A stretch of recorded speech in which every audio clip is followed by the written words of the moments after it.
I mean, my frustration with USAID goes back to my time in Congress. It's a completely unresponsive agency. It's supposed to respond to policy directives of the State Department, and it refuses to do so. So the functions of USAID, there are a lot of functions of USAID that are going to continue, that are going to be part of American foreign policy, but it has to be aligned with American foreign policy. I said very clearly during my confirmation hearing that every dollar we spend and every program we fund, that will be aligned with the national interest of the United States.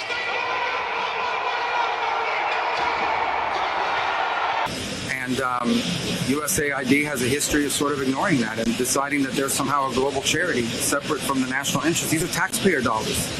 And so I'm very troubled by these reports that they've been unwilling to cooperate with people who are asking simple questions about what does this program do, who gets the money, who are our contractors, who's funded.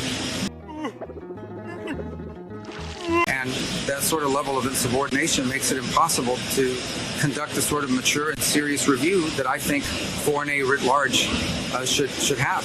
We're spending taxpayer money here. These are not donor dollars. These are taxpayer dollars. And we owe the American people the assurances that every dollar we are spending abroad is being spent on something that furthers our national interest. Great story. And so far, a lot of the people that work at USAID have just simply refused to cooperate. Are you currently in charge of USAID? I'm the acting director of USAID. I've delegated that authority to someone, but I stay in touch with him. And again, our goal was to go in and align our foreign aid to the national interest. But if you go to mission after mission and embassy after embassy around the world, you will often find that in many cases, USAID is involved in programs that run counter to what we're trying to do in our national strategy with that country or with that region. That cannot continue. USAID is not an independent, non-governmental entity.